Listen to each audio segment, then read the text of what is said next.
opportunité pour les personnes qui étaient là, qui sont très privilégiées, d'avoir une visite du centre que Frédéric va nous présenter dans un instant. Merci beaucoup pour l'accueil du groupe La Poste dans cet outil très intéressant. Alors, il n'y aura pas de photos qui vont circuler. On est dans un lieu très préservé.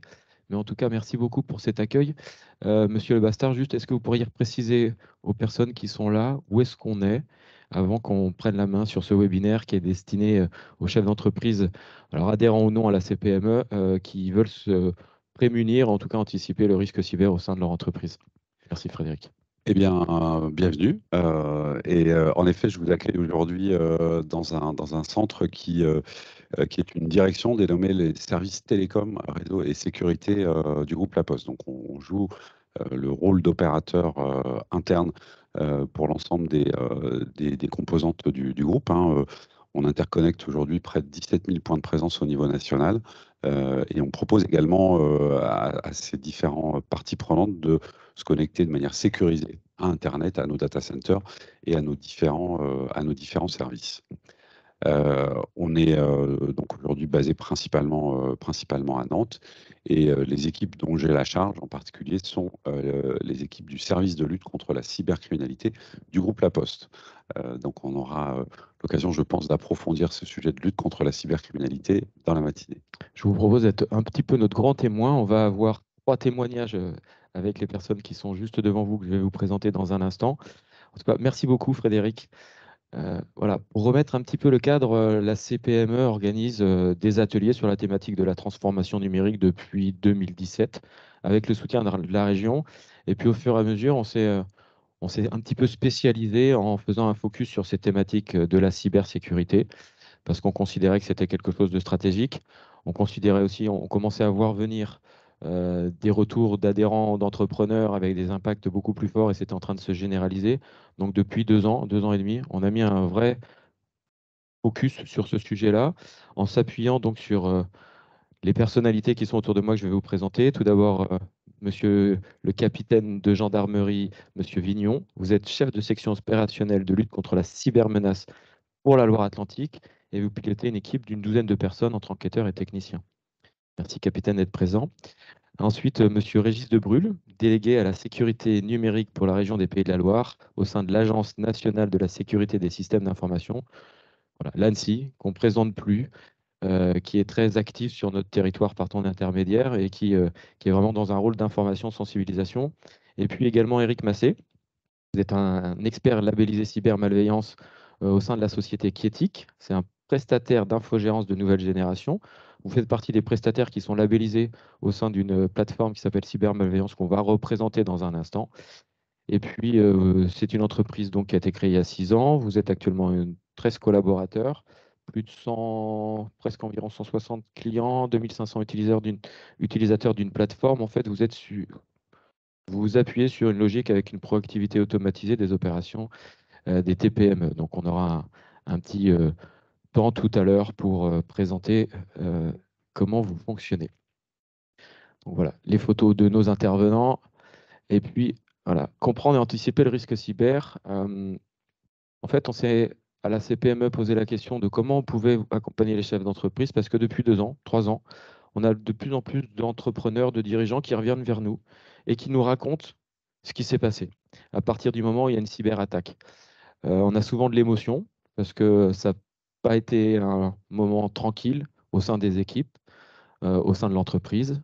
Ça donne des nuits blanches pour le chef d'entreprise. C'est très impactant dans le cadre du management.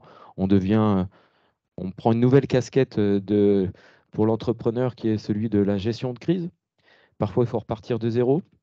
Voilà, on est sur des temps qui sont extrêmement impactants, stressants, angoissants. Et à partir de ce moment-là, on a essayé de définir un petit fil rouge qu'on va essayer de dérouler avec vous.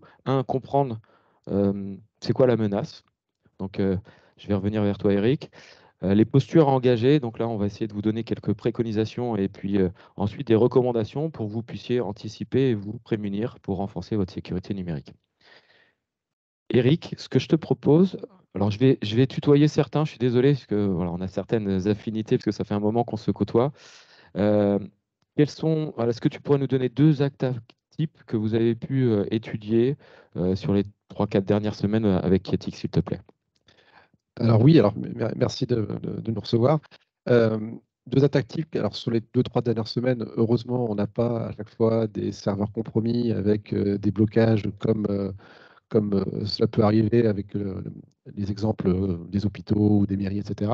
Reste que aujourd'hui, les TPE et PME, si elles sont encore équipées notamment de serveurs pour leur applicatif métier, que ce soit des ERP, la compta, de la paie, etc., sont des cibles comme les autres, en fait, par opportunisme, on va dire, des différents groupes mafieux ou pirates, peu importe, on reviendra un petit peu sur ce qu'ils sont après derrière.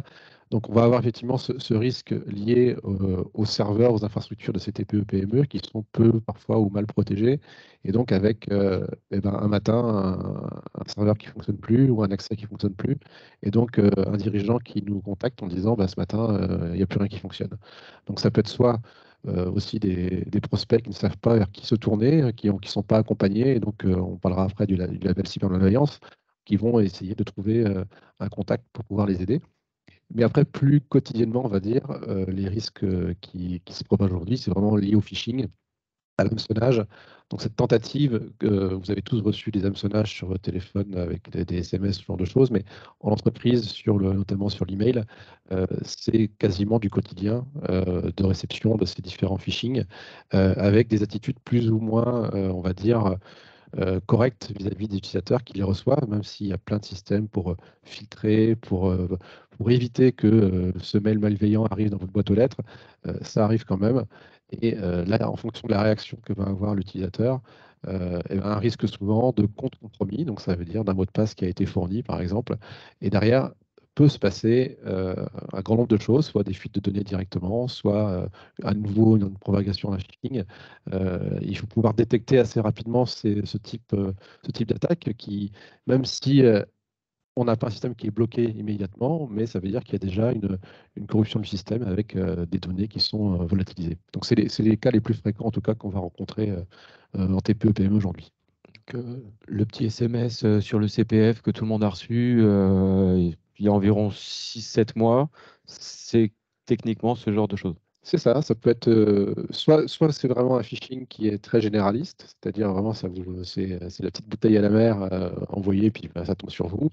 Soit ça peut être beaucoup plus ciblé parce que en fonction de la taille de l'entreprise et de votre secteur d'activité, aussi de la façon dont vous êtes présent sur les réseaux sociaux professionnels, par exemple, ça peut être vraiment très ciblé avec un email qui va être dirigé contre une ou plusieurs personnes de l'entreprise clés pour après derrière essayer d'atteindre le dirigeant, en tout cas les fonctions financières de l'entreprise ou les services achats, par exemple, pour détourner de l'argent sur des comptes fournisseurs, ce genre de choses. C'est assez fréquent. Donc le premier, le phishing. La deuxième attaque type, c'est Bah, c'est souvent lié aussi à un phishing, hein, l'attaque Ouais. type qui va atteindre les serveurs de l'entreprise s'ils sont présents. En TPE, PME, aujourd'hui, il y a quand même on va dire, on va appeler ça une SaaSisation des applications, sans qu'on va se retrouver avec des applications ERP, compta, paye qui sont en cloud chez l'éditeur, mais qui peuvent aussi être compromises par des comptes qui sont pas protégés.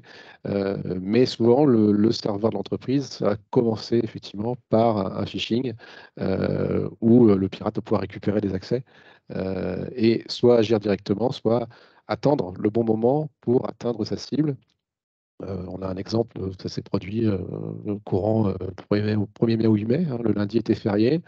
Donc le vendredi, il y avait eu une petite alerte qui a été prise en compte par le SI du client. Et le mardi matin, patatras, plus rien ne fonctionnait.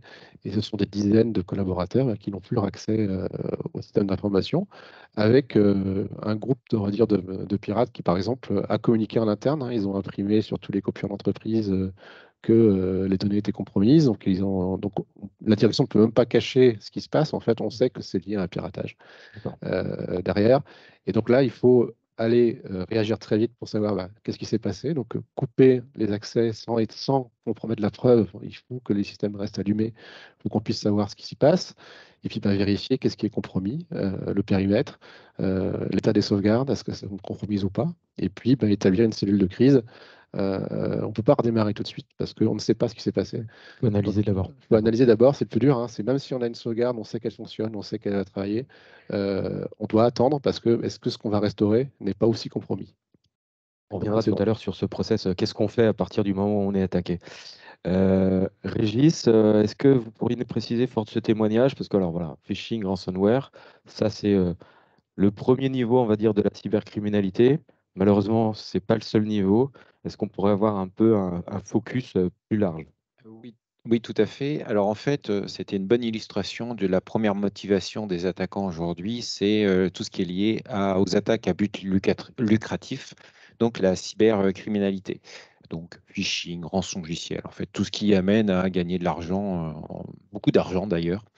Mais hélas, ce n'est pas la seule motivation de la part des attaquants. Vous avez deux autres catégories qui sont aujourd'hui qui ont moins de promotion, enfin, sur lesquelles il y a moins d'exemples, mais qui sont bien présentes. Ce sont tout ce qui est lié, les attaques liées à l'espionnage. Pas beaucoup de pub là-dessus, mais bien, on a beaucoup de savoir-faire en France et ça intéresse d'autres États, d'autres pays, d'autres entreprises à l'international. On a même des entreprises PME, TPE qui ne sont pas forcément concernées, qui n'ont pas forcément de données sensibles, mais qui vont servir de relais pour attaquer des entreprises qui, eux, ont plus de données sensibles, qui sont très protégées et qui sont en relation avec ces plus petites entreprises qui sont, hélas, moins protégées. Donc, on va passer par, les attaquants vont passer par là pour mener des attaques liées à l'espionnage. Ce qu'il faut savoir aussi par rapport à ces attaquants, c'est que contrairement à ceux qui sont là pour dérober de l'argent, c'est les attaquants liés à l'espionnage, ils seront plus discrets. Donc, on va pas forcément les repérer et ça peut durer comme ça des années. Et la troisième catégorie, c'est tout ce qui est lié à la déstabilisation.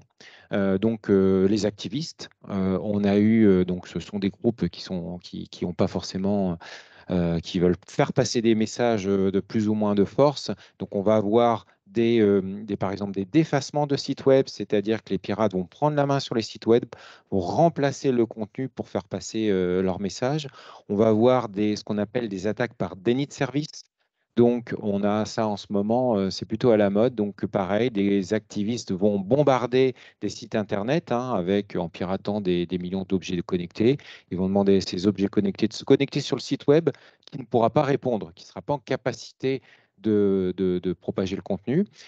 Les activistes, en tout cas les pirates, vont faire une belle copie d'écran comme quoi le site internet ne fonctionne plus et vont publier ça sur les réseaux sociaux en disant on a piraté par exemple le site internet du Sénat. Et souvent c'est repris par les médias en disant le Sénat a subi une cyberattaque. Et dans la déstabilisation, on a aussi des groupes, des États qui en veulent à la France et qui essayent de se positionner sur des infrastructures critiques pour préparer les guerres de demain. On a eu, par exemple, en ce moment, l'actualité géopolitique est quand même assez dense.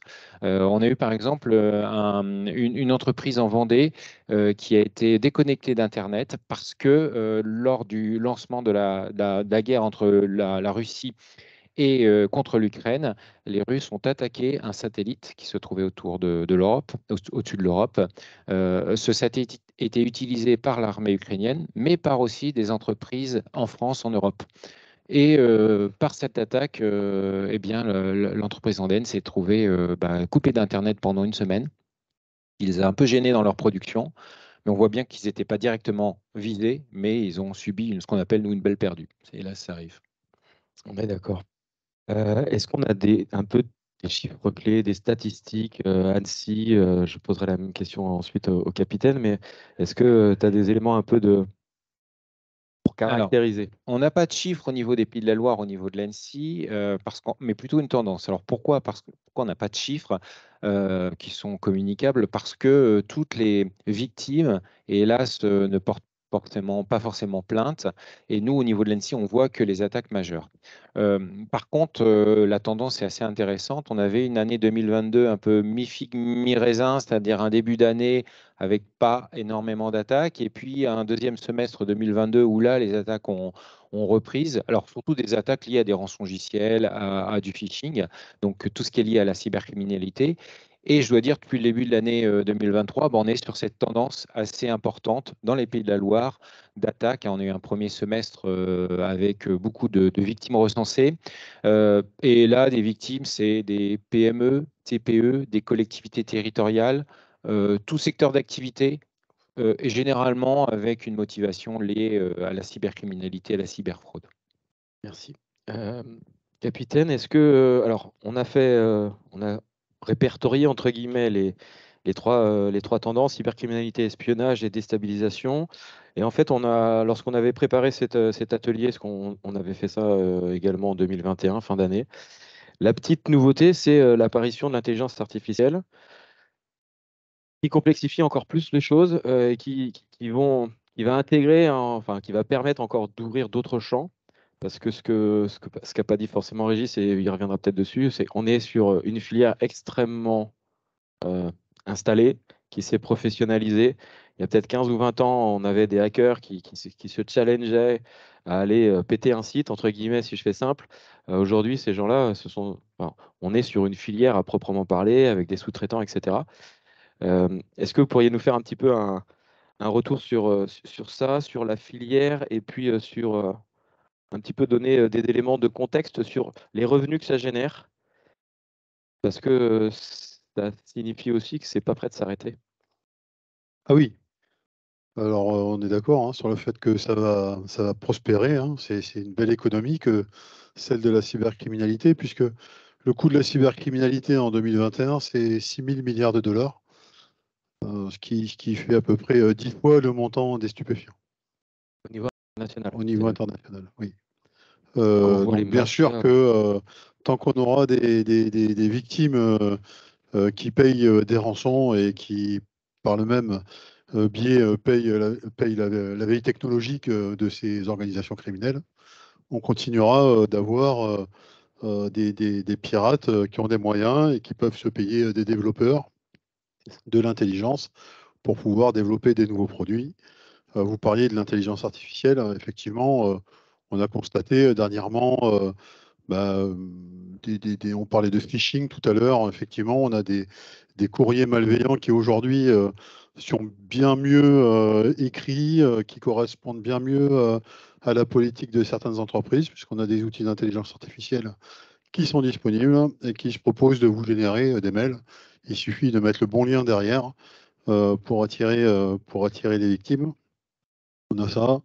Dans les phénomènes d'intelligence artificielle constatés, on a un phénomène dont tout le monde a entendu parler, puisque c'est passé à la télévision. C'est cette chanson qui a été écrite avec la voix d'Angèle, qui a été publiée, alors qu'elle n'avait rien à voir avec ce phénomène. Et on se dit que si on est capable d'écrire des chansons comme ça, avec les paroles, avec le phrasé de certains interprètes, en copiant leur voix, ça veut dire que derrière, on est capable de faire beaucoup de choses, parce que ça, reste encore dans le domaine du gadget, mais le fait divers de la semaine dernière que j'avais noté, c'est qu'on a des personnalités qui retrouvent des biographies en vente sur Amazon, qui les présentent, qu'elles seraient censées avoir écrites, et en fait, ils ne sont pas du tout au courant.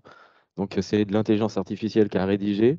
Donc, on est sur des filières qui vont imprimer, qui vont vendre en ligne. Ça passe crème, entre guillemets.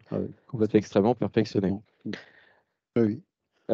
Si on devait présenter une filière type aujourd'hui, les gens qui organisent la cybermalveillance, qui font des attaques, qui ils sont et comment ils sont structurés? Une bonne question. Non, alors je ne nomme pas qui nominativement, parce que vous avez déjà... Aujourd'hui, de façon générale, on a sur la partie, on parlait de la cybercriminalité, on sait très bien qu'il y a des organisations criminelles. Je pense à des groupes comme Logbit ou Logbit 3.0 qui ont pris l'habitude, comme disait Régis tout à l'heure, de publier leurs attaques sur le web. Des fois que certaines entreprises ne veuillent pas communiquer à l'extérieur. Comme ça, tout le monde est au courant et ça fait de la pub à tout le monde. Donc voilà, on a des groupes aujourd'hui qui sont d'abord des criminels, qui achètent ou qui passent commande via le dark web 2 morceaux de code, de procédure qui vont agencer. Ils ont une intelligence, ils sont éparpillés. C'est l'avantage de l'Internet, c'est qu'ils sont éparpillés un peu partout dans le monde et que chacun à son poste fait ce qu'il a à faire.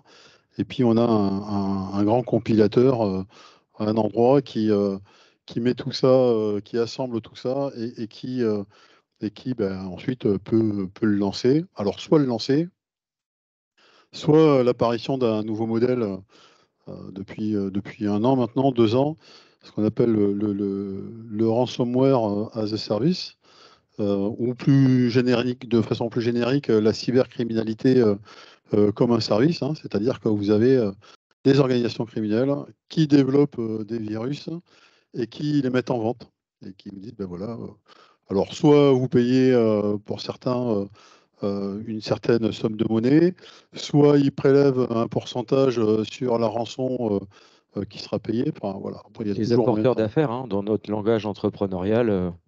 C'est exactement ça. Ils adaptent le modèle économique qu'on connaît bien à la cybercriminalité et visiblement ça prospère. Alors, Régis, tu parlais d'affiliés. Oui, effectivement, je vais compléter les propos du capitaine Vignon. Effectivement, il y a sur tout ce qui est rançongiciel as a service, hein, c'est un système d'affiliation, donc comme ce qui vient d'être expliqué. Mais il n'y a pas que ça au niveau de l'expertise, hein, dans la composition des groupes d'attaquants qui a complètement évolué depuis ces dernières années.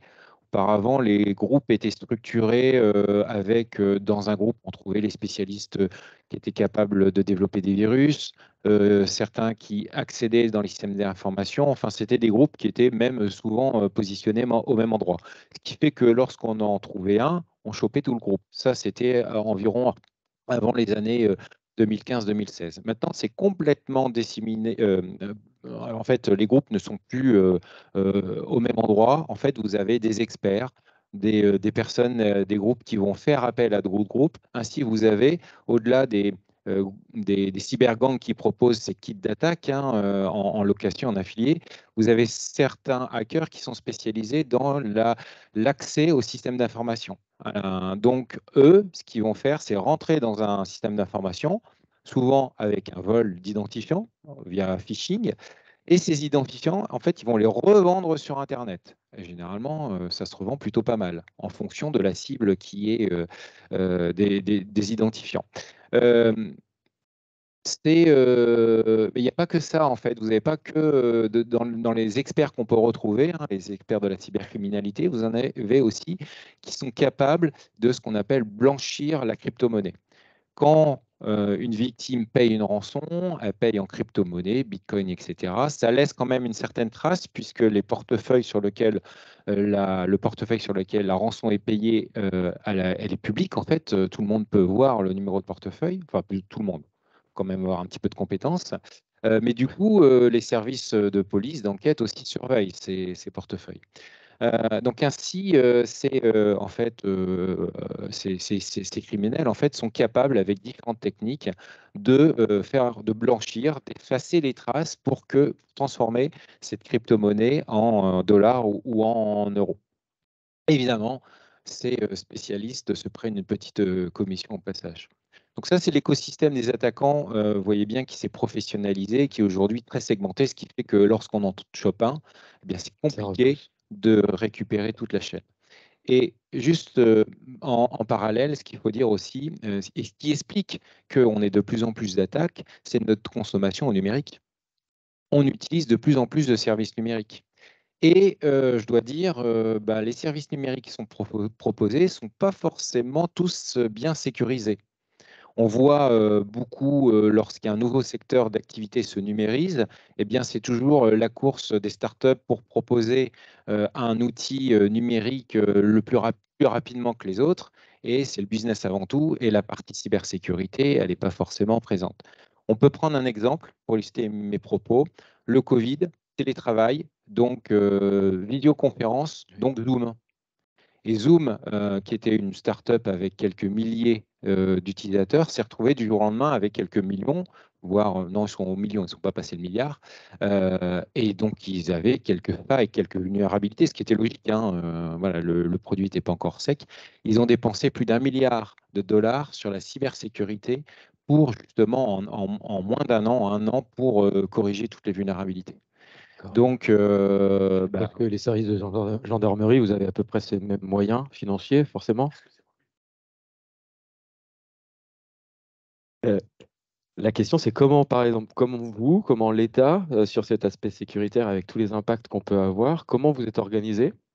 Que vous avez des équipes, 300 personnes? Non, malheureusement.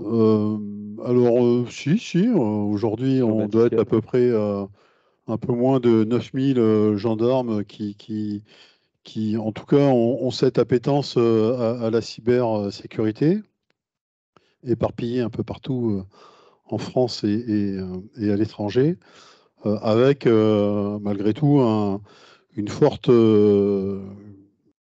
un fort groupe qui se situe en région parisienne, qui est le commandement de la gendarmerie dans le cyberespace, qui centralise un peu toutes ces compétences qui sont liées à l'analyse de virus un peu complexes et qui sont également en lien avec les polices et les forces de police internationales et européennes et voilà, enfin Interpol, Europol, tous les services qu'on peut connaître, de façon à essayer d'avoir une base de données à peu près consolidée et qui permette à chacun de travailler ensemble. Et là-dessus, on doit dire qu'on a une coopération internationale qui est assez efficace. Assez efficace. Et alors, vous, concrètement, Loire-Atlantique, comment ça se structure, vos missions, l'accompagnement des services de gendarmerie sur ce département? Alors, sur la partie cyber, on essaye globalement de couvrir à peu près la totalité du spectre,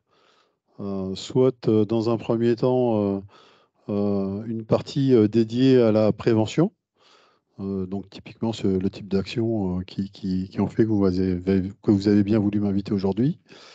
Le deuxième temps, c'est lorsqu'il y a une attaque et que l'entreprise dépose plainte. C'est le temps de l'intervention où on va venir dans l'entreprise. On va essayer de matérialiser ces preuves numériques, de les analyser, aider l'entreprise dans le process de remédiation, trouver des techniciens, des entreprises adaptées qui pourront appuyer aussi ces entreprises, parce qu'on sait que une entreprise qui est attaquée, on parlait tout à l'heure du chef d'entreprise qui pleurait toutes les larmes de son cœur. Il y a aussi la DSI qui culpabilise pas mal et qui a besoin d'avoir un peu de soutien et de baume au cœur. Donc, on est là aussi pour les aider. Et puis ensuite, on a le troisième temps qui est le temps de l'investigation qui va nous permettre éventuellement, à partir des preuves qu'on a pu récupérer, les analyser et éventuellement aller chercher, matérialiser la localisation des pirates et aller les interpeller. Donc ça, c'est pour tout ce qui est, voilà, lorsqu'on a une attaque, la façon dont on pourrait être accompagné, on va revenir après sur les réflexes. Régis, lorsqu'on est une entreprise, donc on a cet aspect où il faut faire de la déclaration, se prémunir, et puis on peut être en fonction de sa catégorie d'entreprise ou de son activité, on va avoir un accompagnement qui est assez linéaire et qui a été défini par l'État. On a le schéma juste derrière. Est-ce que tu pourrais nous, alors, en fonction de la typologie, comment ça fonctionne? Oui, alors je vais vous faire effectivement court. mais un petit. Juste, je voulais faire une petite rectification par rapport à Zoom. C'est millions et pas milliards. Ça faisait quand même un peu beaucoup comme milliards. C'est millions en fait. Mais c'est déjà pas mal sur la cyber. Donc effectivement, sur la réponse à incident, l'idéal, c'est d'avoir identifié avant une attaque cyber un prestataire de réponse incident. Mais alors, quand on n'en a pas identifié, vers qui on peut se tourner? Alors, il y a les services de gendarmerie pour porter plainte, mais eux, ils vont faire l'enquête. Ils ne vont pas forcément aider la structure à repartir. Vous avez aujourd'hui 3 niveaux d'accompagnement sur la réponse incident.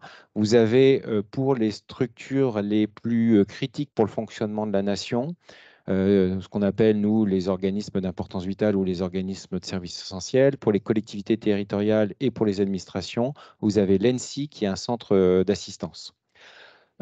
Pour les citoyens et les petites structures TPE et très petites collectivités territoriales, vous avez le dispositif cybermalveillance.gouv.fr. C'est un site internet qui permet d'accompagner les victimes, qui est plutôt très bien fait, très didactique. Donc on décrit en fait avec un formulaire son incident cyber et on va être après ramené vers un expert cybersécurité qui a été labellisé par la plateforme.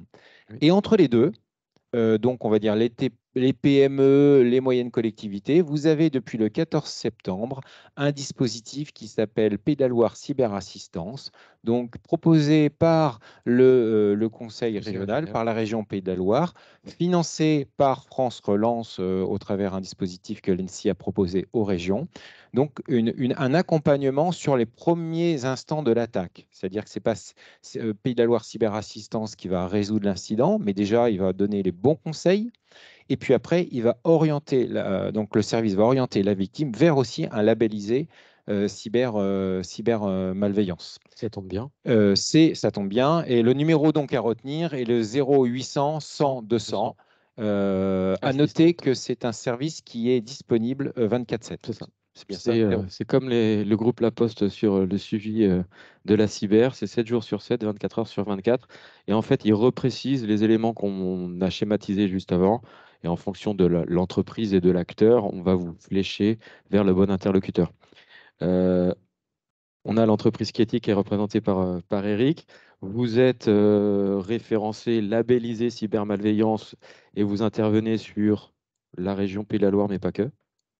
Est-ce que tu peux nous repréciser un petit peu ce que ça veut dire et en quoi ça concerne? Il y a 20 acteurs en Pays de la Loire, on est d'accord. Ça a augmenté un tout petit peu. Oui, donc ce label cybermalveillance, c'est donc un référentiel, on va dire, d'entreprises qui vont répondre en fait aux demandes qui sont adressées via le portail cybermalveillance.gouv.fr et qui vont, donc la victime ou les victimes, entreprises ou particuliers, selon le secteur, vont via un formulaire déclarer leur incident et les prestataires labellisés cybermalveillance vont recevoir cette notification et ils ont 1 heure pour répondre.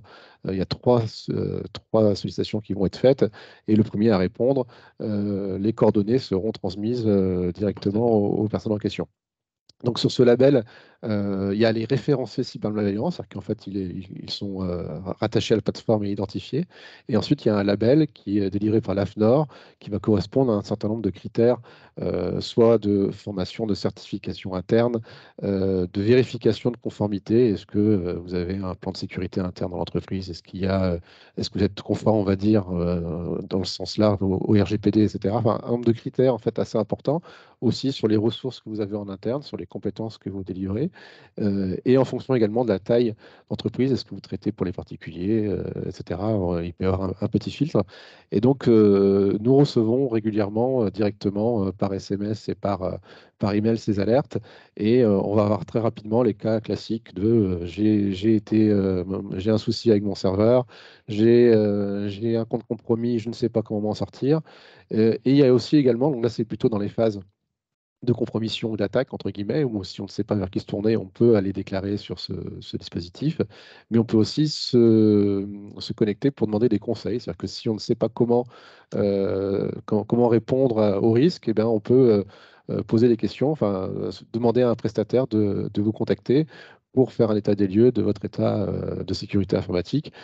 Et derrière, le labellisé, en fait, répond aussi à un cahier des charges sur une transparence des coûts et une transparence, on va dire, de la commerciale derrière sur l'activité qui sera faite.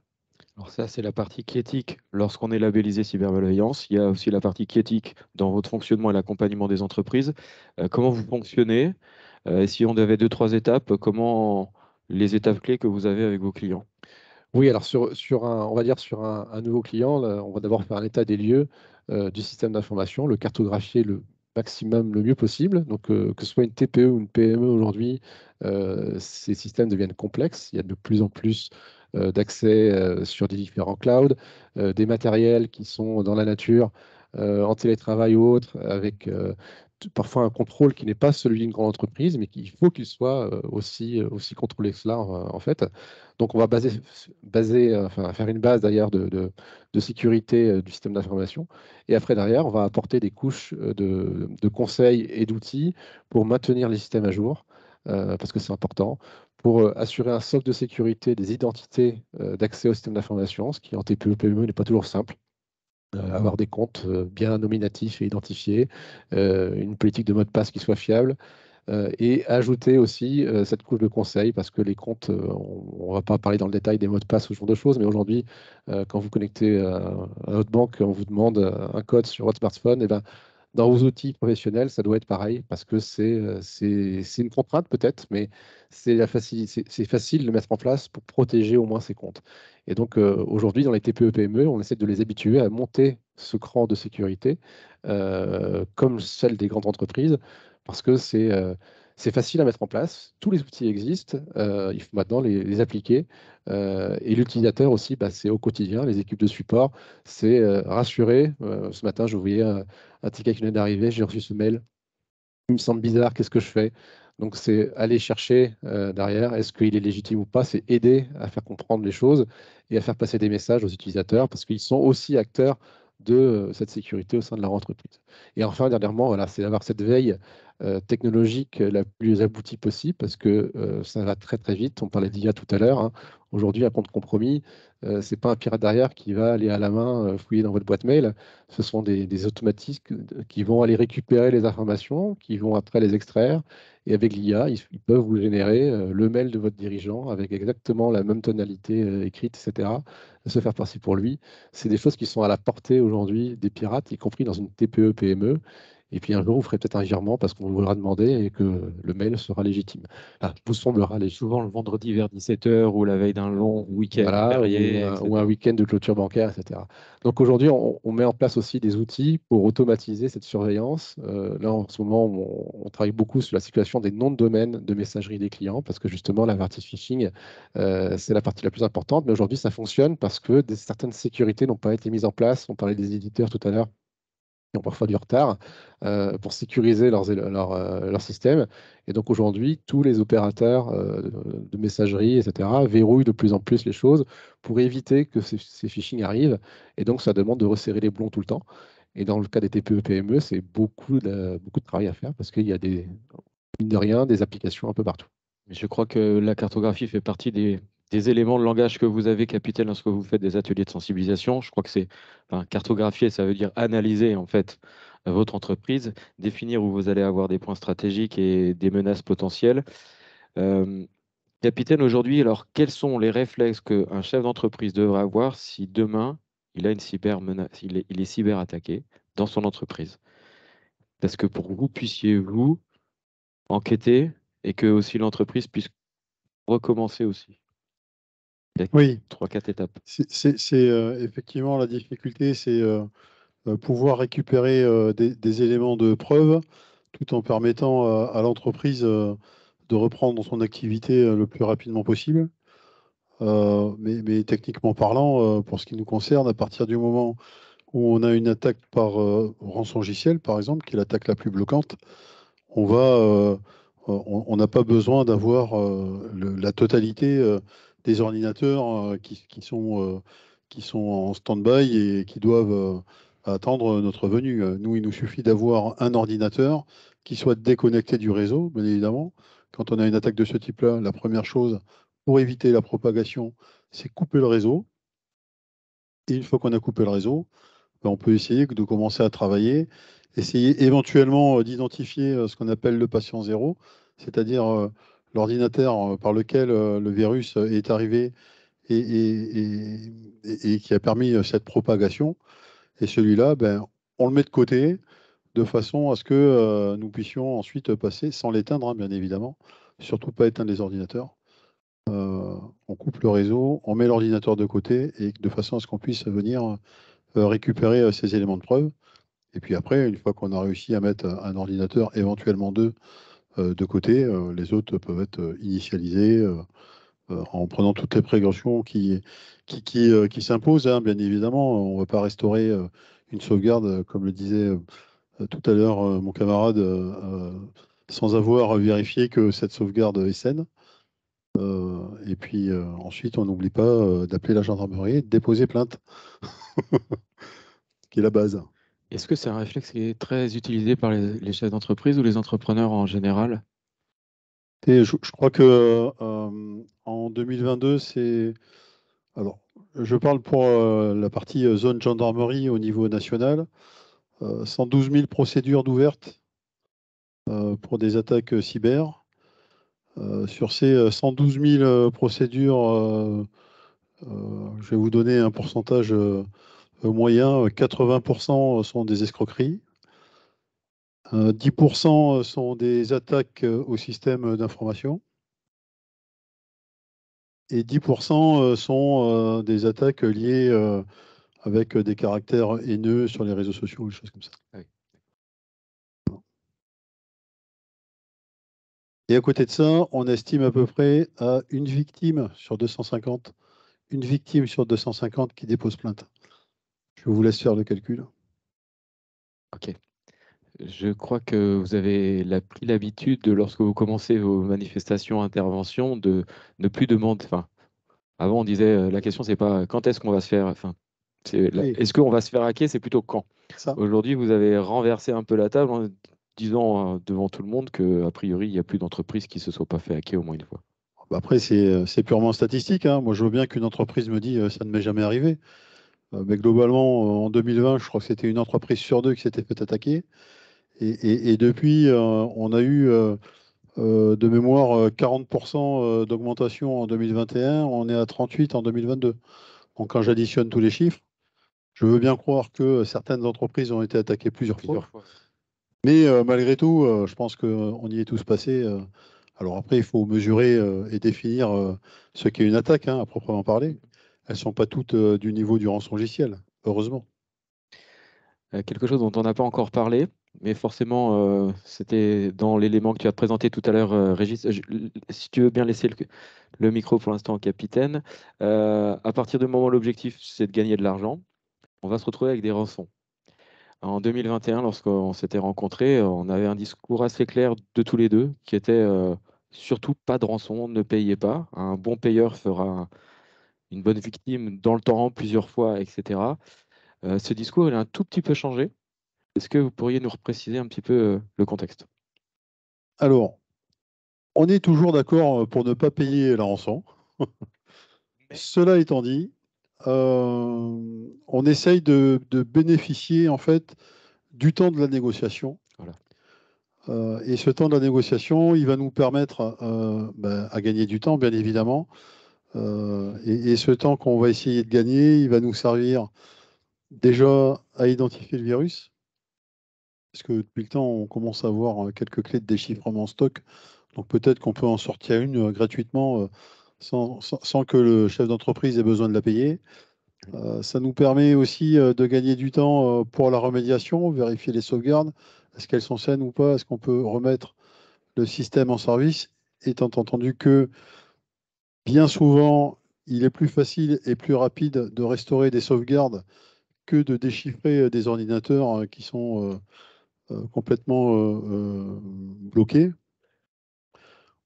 Et dans la négociation, on va éventuellement essayer de traiter la partie non-divulgation. Alors déjà, savoir ce que les pirates ont exfiltré comme données. Est-ce que ce sont des données sensibles ou pas? Et si ce sont des données sensibles, essayer de négocier que ces données ne soient pas publiées.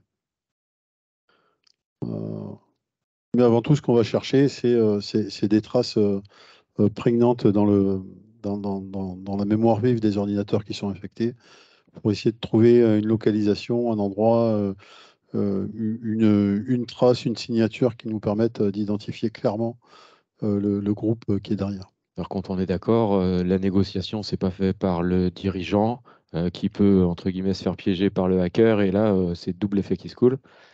Alors, de façon générale, on part du principe que il n'y a qu'un seul négociateur. C'est-à-dire qu'à partir du moment où la négociation est initiée par quelqu'un, c'est ce quelqu'un qui doit conserver le lead.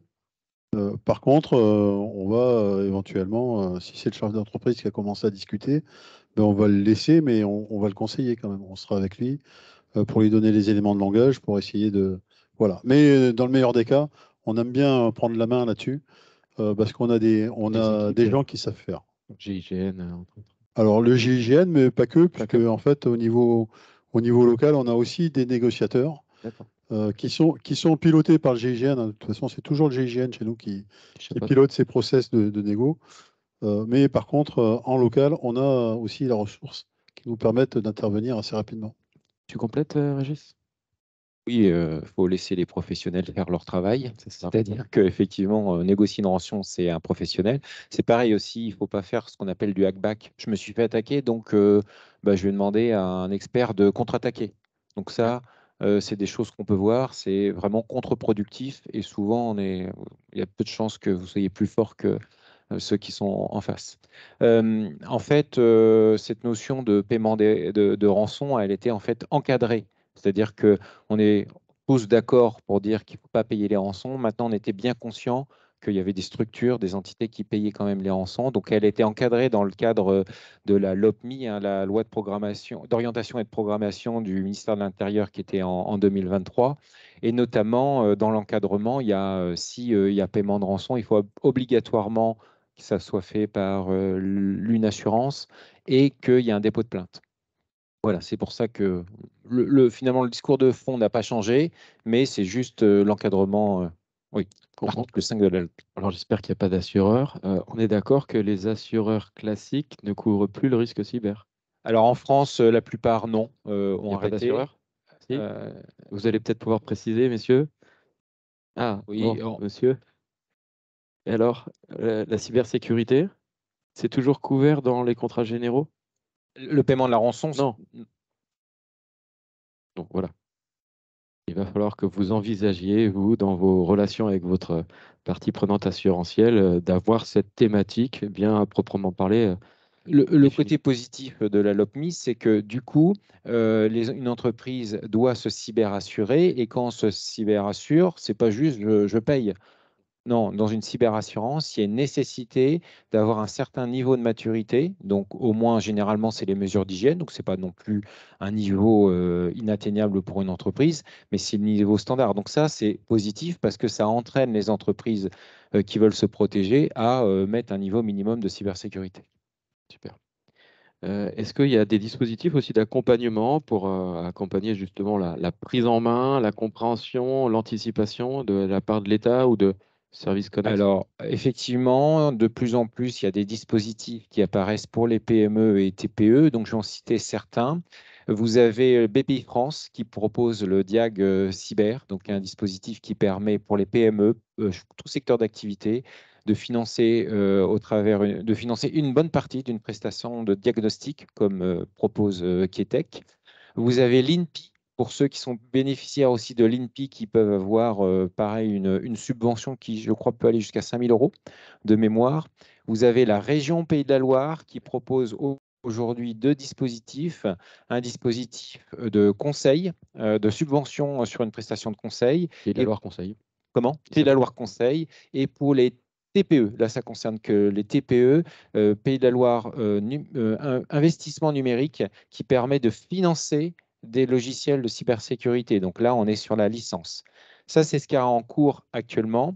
Dans les tuyaux, la région va proposer aussi, probablement en 2024, de financer des diagnostics cyber. Et surtout, vous allez avoir, dans le cadre de France 2030 et le plan Barreau, un dispositif qui s'appelle Cyber PME, qui se passera en 2 temps. Un temps de diagnostic, encore une fois, hein, on est là pour la prise en compte et savoir le niveau de maturité. Et après, une subvention sur les investissements, sur le plan d'action qui sera mené après ce diagnostic. Et de mémoire, je vais essayer de ne pas me tromper dans les chiffres, je ne vais pas parler de milliards avec Zoom, mais de mémoire, dans Cyber PME, ça sera entre 30 et 80 000 € quand même. Alors, très probablement, il y aura aussi des conditions d'accès.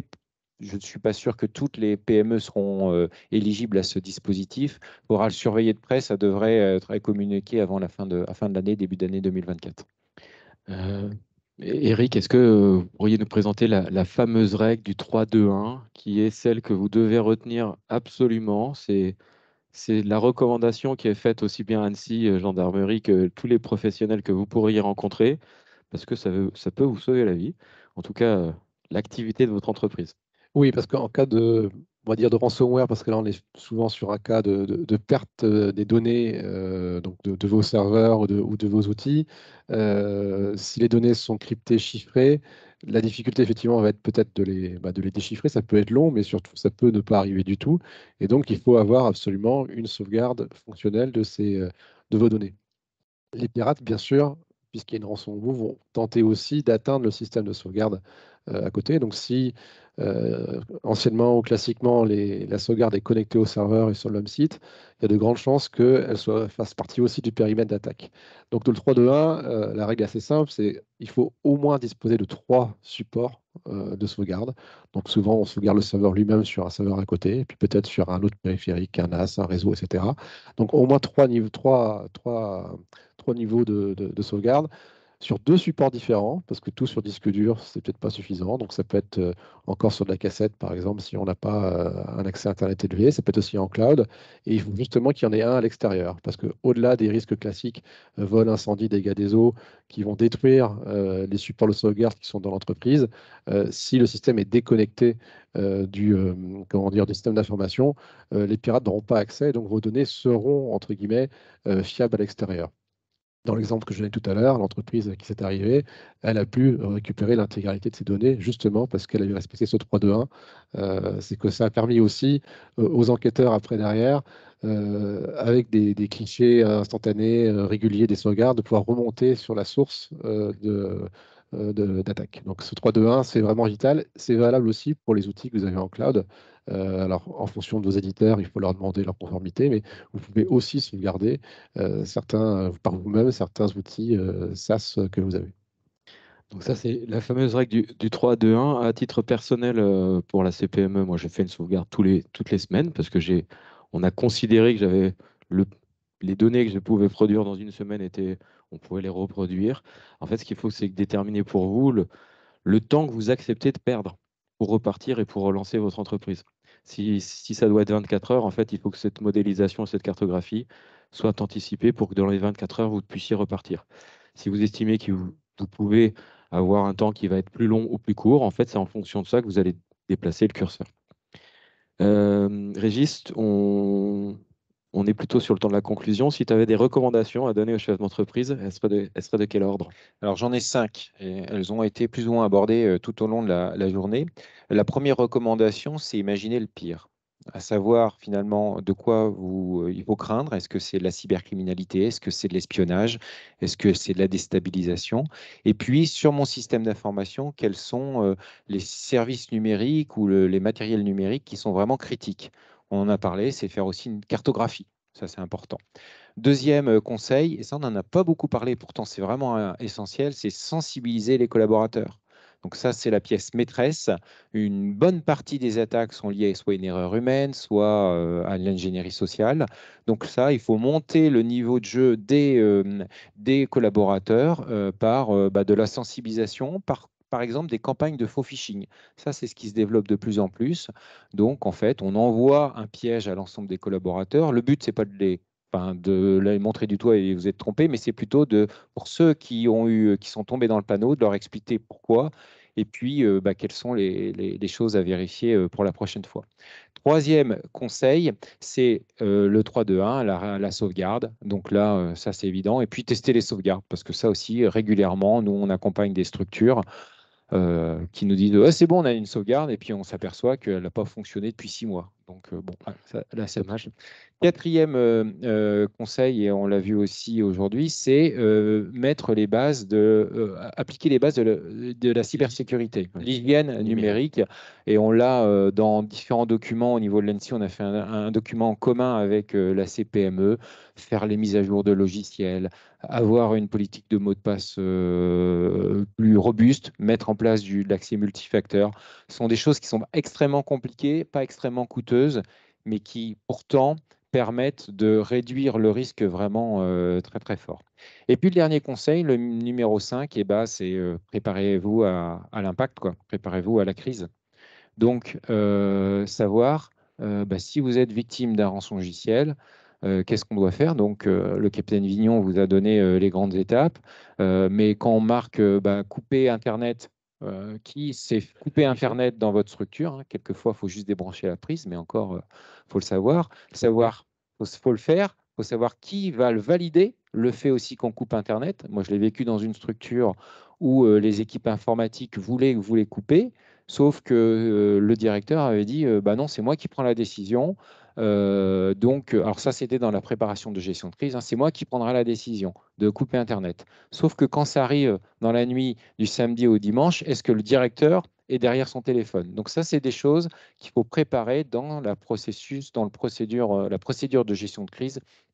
Là aussi, à l'ENSI, on a un guide justement pour aider les entreprises à écrire cette procédure de gestion de crise. Et puis, peut-être, capitaine, si vous aviez des recommandations. Alors, j'en ai deux sur lesquelles on n'a pas fait beaucoup de digression, sur la responsabilité entre l'entrepreneur et puis son prestataire. Il faut bien définir le qui fait quoi, parce qu'à un moment donné, même la propriété intellectuelle, les données, qui les gère, etc. Et puis, avoir un point de vigilance aussi lorsqu'on a une phase de croissance de l'entreprise. Parce que c'est important, quand on grossit, on va forcément avoir plus de visibilité et ça peut attirer plus de monde. Oui, avant ça, je rajouterai juste une recommandation à celle que Régis Dubrulle vient de faire, c'est le niveau d'habilitation et de droit de l'utilisateur sur un ordinateur. Dans 100% des cas, je dis bien dans 100% des cas, un utilisateur n'a pas besoin d'être administrateur de sa machine.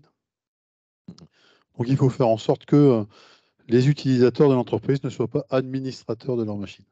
Ça, c'est la première chose. En côté de ça, si vous avez des ordinateurs qui sont en réseau, dans une infrastructure type Active Directory, il n'y a pas besoin d'avoir des comptes locaux sur les ordinateurs. Donc les comptes locaux, on les supprime. Ils ne servent à rien, si ce n'est être des failles de sécurité. Ça, c'est sur la partie technique.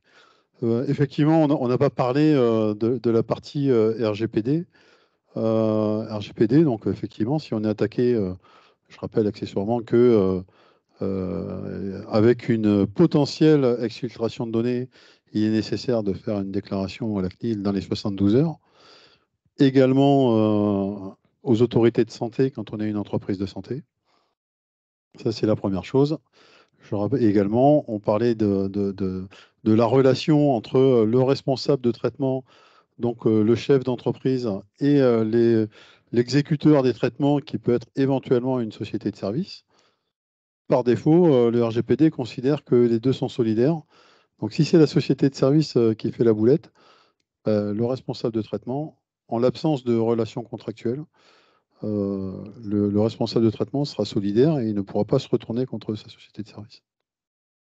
Ça, c'est un élément aussi qu'il faut prendre en compte là-dessus. Et sur le développement des sociétés, oui, quand je me développe, il faut que je sois attentif à mon environnement, à mon périmètre de sécurité, et que je le prenne en compte, que je mette à jour. Je reviens sur la fameuse cartographie qui doit être mise à jour presque quotidiennement dans ces moments-là.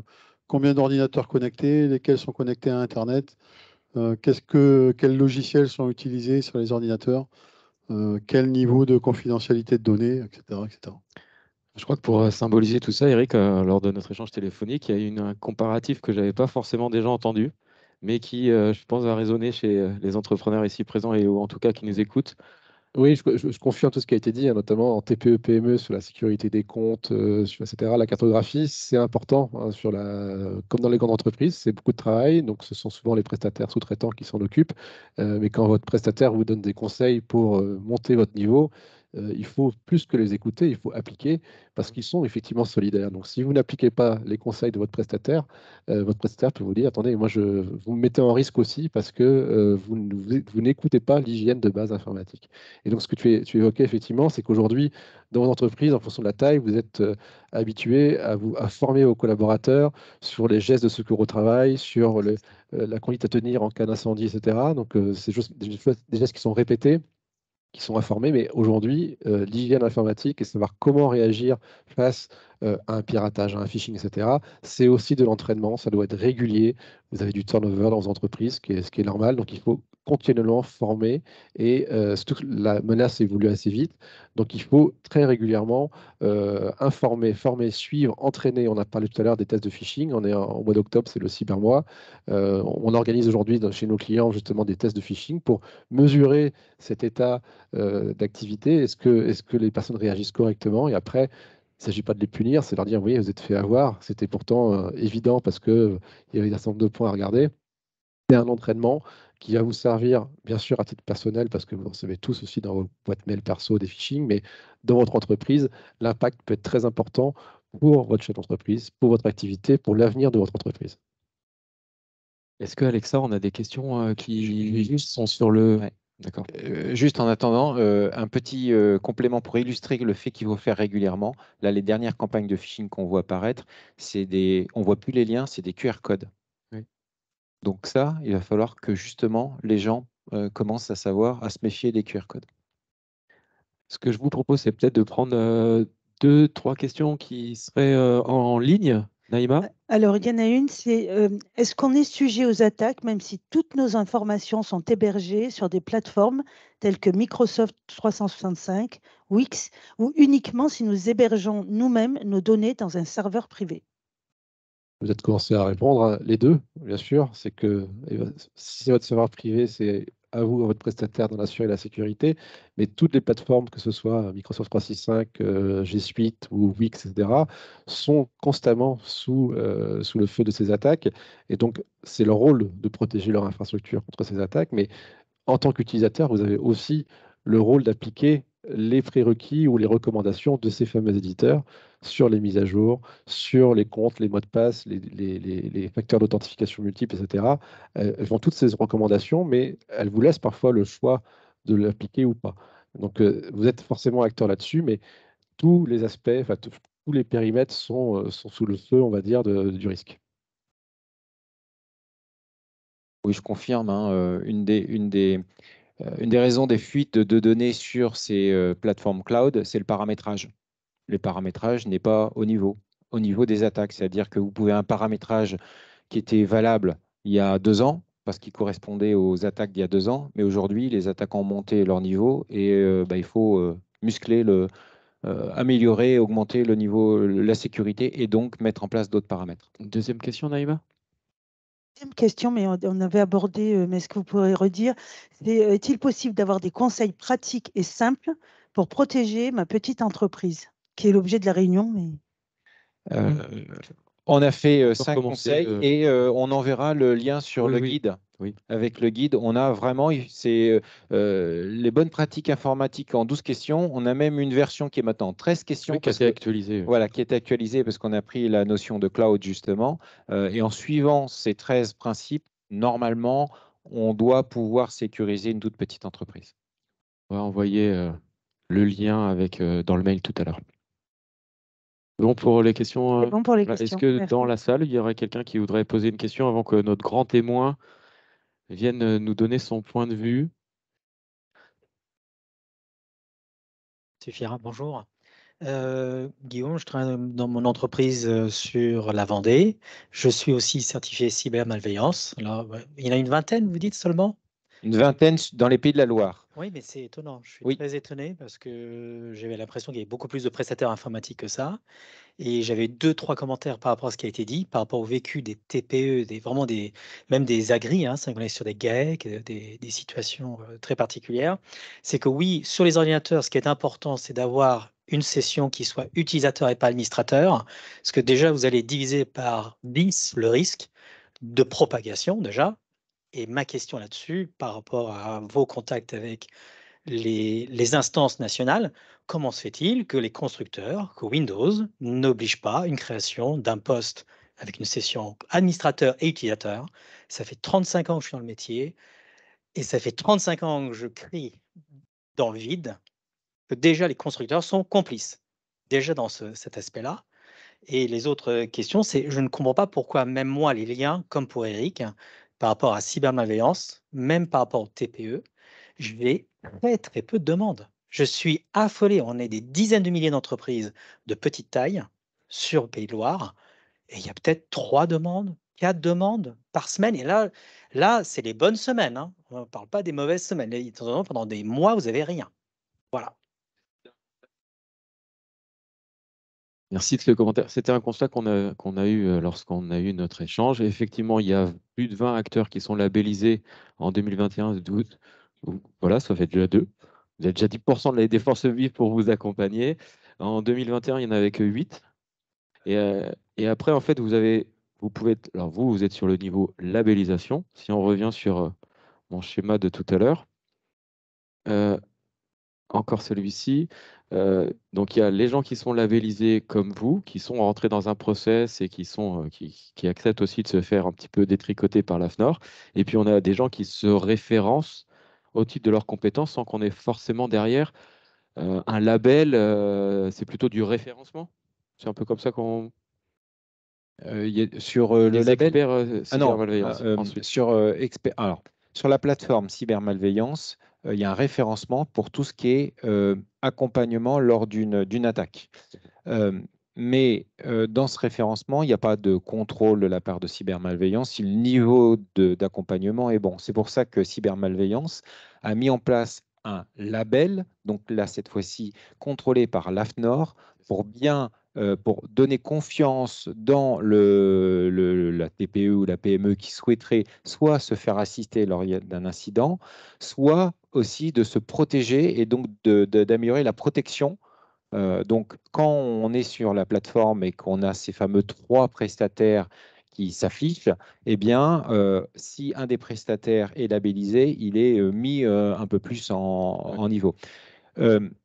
Pour compléter sur tout ce qui est labellisation, certification, il y a aussi d'autres types de prestataires de cybersécurité qui sont qualifiés cette fois-ci par l'ANSSI, donc qui correspondent par contre à un besoin de sécurisation de très haut niveau.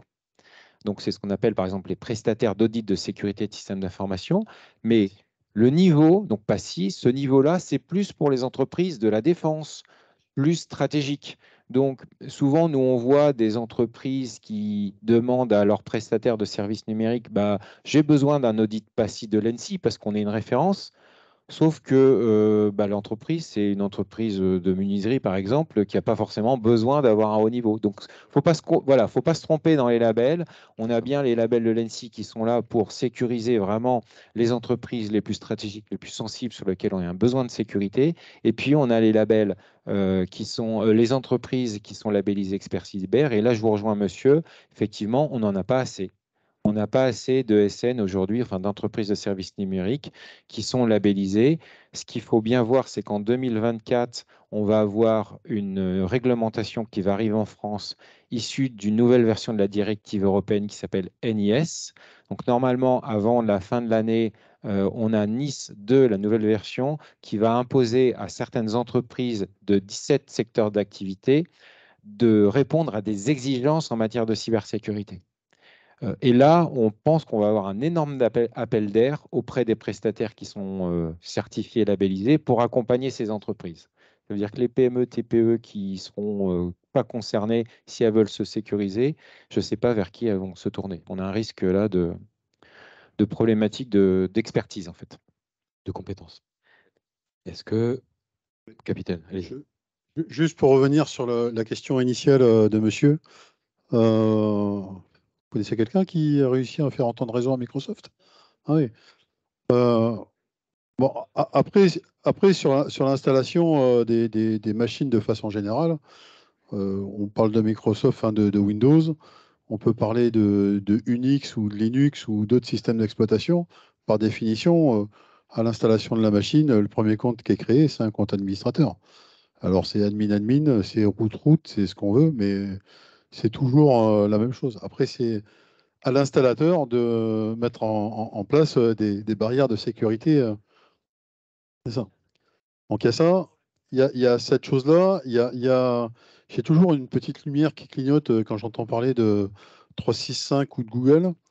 Je me permets de rappeler que les données dans 95% des cas, et à condition que l'entreprise ait fait attention au contrat qu'il est signé avec Microsoft et Google, les données qui sont hébergées sur le cloud sont hébergées aux États-Unis et et que dès lors, vous mettez hors la loi par rapport au RGPD, puisque le Privacy Shield qui permet aux agences de renseignement américaines d'aller consulter toutes les données qui sont stockées sur leur serveur. Ce que je vous propose, parce qu'après, on peut avoir des débats pendant très longtemps, c'est d'avoir un petit peu le regard d'un expert. Enfin, quand vous auriez fait la visite avec nous, vous comprendriez pourquoi on est un peu sous. Voilà, c'est très staffé, c'est très en compte tenu des enjeux que vous avez. Si on est une entreprise TPE là, de la région ligérienne, au regard de ce qu'on a entendu et au regard de votre expertise à vous, s'il y avait 3-4 recommandations que vous pourriez avoir fort de votre expertise et puis tout ce que vous avez pu rencontrer, ce seraient lesquelles? Alors, en effet, il y a beaucoup de choses qui ont été partagées ce matin. Alors, Régis m'a un peu doublé parce que je comptais vous parler du quishing. Mais tu n'as pas donné le nom, donc je vais pouvoir le faire. C'est cette nouvelle technique d'attaque qu'on voit là depuis quelques semaines. C'est QR code, hein. Donc vous savez, c'est des codes en 2 dimensions avec des petits points noirs, qui sont en fait des informations encodées. Vous recevez ça dans un mail qui vous dit vous avez un document à consulter. Alors maintenant, on a l'habitude, on prend le téléphone, on flash le code et puis on est dirigé vers le site en question. Et puis, ben, évidemment, on tombe sur un site de phishing. Donc, c'est au titre de la sensibilisation, qui est l'une des actions qu'on a évoquées ce matin. Il faut en parler. Il faut dire attention. Vous pourriez recevoir un message qui contient un QR code. Si c'est quelqu'un qui n'a pas l'habitude de vous envoyer des QR codes, et je ne sais pas vous, mais moi, j'en reçois pas très souvent, méfiez-vous.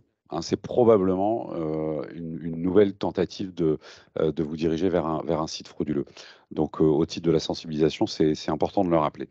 Ensuite, un deuxième conseil, on a beaucoup parlé des menaces et des risques, et parfois on pourrait se dire, bah, on va jamais y arriver. En fait, c'est beaucoup trop compliqué, ils sont trop forts, moi j'y connais rien, je vais pas y arriver. Alors je crois qu'il faut quand même garder un discours optimiste vis-à-vis de tout ça.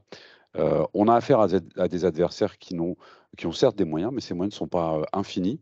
Ils commettent des erreurs, eux aussi, et donc il ne faut pas se résigner. Les 12 mesures ou 13 questions qu'évoquait Régis dans le guide de l'ANSSI sont un excellent point de départ. Ils sont accessibles à tous. Il n'y a pas besoin d'être expert du domaine. Et moi, il y a un proverbe que j'aime bien quand on parle de nos activités de défense, c'est de dire mon objectif, c'est pas de courir plus vite que le tigre, parce qu'il court très très vite le tigre, c'est de courir plus vite que le voisin. Je vous laisse méditer. La solidarité, Mais si on arrive, voilà, tous à faire le minimum pour qu'il y en ait toujours quelques-uns derrière, on sera pas les premières victimes. Donc l'objectif, c'est de construire les bonnes murailles aux bons endroits pour se protéger. On n'atteindra pas la perfection, on le sait, c'est très difficile. Nos adversaires en face ne sont pas parfaits non plus. Donc faisons le nécessaire pour ne pas tomber, ne pas tomber dans le panneau. Et puis comme on a beaucoup évoqué aussi des chiffres, là, les 3, 2, 1, moi j'en ai un autre à vous proposer. J'ai le 3-3-3 à vous proposer. Ce qu'on voit dans les grandes entreprises, hein, c'est que quand il se passe une attaque vraiment, voilà, qui a réussi d'envergure, qui a vraiment mis à mal le système d'information, il va nous falloir 3 jours pour comprendre ce qui se passe. Voilà, pendant 3 jours, on est dans le noir, on voit rien du tout. Et ensuite, il va nous falloir 3 semaines pour établir les fonctions critiques de l'entreprise. Alors, les chefs d'entreprise qui vont vous dire, ouais, vous savez, moi j'ai 2 semaines de stock d'avance, j'ai pas de problème. Je pense que vous avez un problème. Donc, et le dernier 3, c'est les 3 mois qui vont vous permettre de restaurer à peu près, voilà, 80% de votre capacité initiale. La reprise sur incident en cas d'avarie majeure, elle est très longue. Donc, quand on vous dit qu'il faut faire des sauvegardes, qu'il faut les vérifier, qu'il faut les sauvegarder à plusieurs endroits, c'est pas juste pour nous occuper qu'on vous propose ce type de conseils. C'est vraiment parce que c'est ce qui va vous sauver la vie le jour où ça vous tombera dessus. Donc, ce sont des conseils essentiels à suivre. Et si vous les respectez, vous ne rencontrerez pas le tigre. Euh, Peut-être une dernière question, parce qu'au titre justement de tout ce que vous avez sur cette thématique cybercriminalité au sein du groupe La Poste, vous êtes engagé sur l'association Intercert au titre de ces grands groupes qui ont tous des expertises. Est-ce que vous pourriez nous présenter un tout petit peu, ça sert à quoi l'engagement de La Poste au sein de cette association au titre de votre expertise justement cyber qu'on n'avait pas forcément, enfin, le grand public, je pense qu'il l'identifie pas forcément. Oui, en effet. Donc, la Poste est un acteur qui est engagé depuis déjà de nombreuses années sur le sujet cyber. Alors, c'est pas toujours très connu. On n'en fait pas un tapage énorme. Mais vous savez, le trésor finalement de la Poste, c'est la confiance que ses clients lui accordent. Alors, vous le savez, le modèle d'activité de la Poste, il est en plein bouleversement. Le modèle traditionnel du courrier est un modèle qui est en train de perdre beaucoup de volume, et c'est ainsi, il ne faut pas s'en lamenter. C'est l'évolution du monde dans lequel on vit. Et donc, pour, je dirais, survivre à tout ça, la Poste innove beaucoup. Et dans cette innovation, il y a systématiquement une composante numérique qui a une part de plus en plus importante.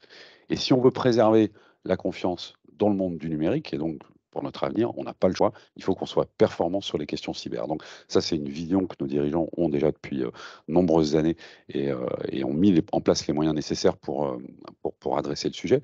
Et en fait, il se trouve qu'on n'est pas les seuls à se préoccuper de ces questions cyber. Et donc avec mes homologues dans les grandes organisations françaises, on a commencé à se parler depuis un petit moment déjà. Alors c'est un peu pareil, c'est un peu contre-intuitif. On pourrait se dire, que si vous êtes concurrent, vous n'allez pas vous mettre à partager de l'information, à échanger de l'information sur les menaces. Et en réalité, on le fait.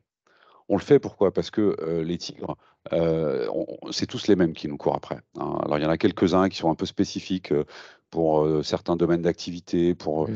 la défense, l'énergie, la banque, tout ça. Il y a des menaces un peu spécifiques, mais il y a aussi beaucoup de menaces qui sont ce qu'on appelle non ciblées, des menaces génériques. Et ça, on essaye tous de se battre contre les mêmes. Donc, on partage de l'information entre nous.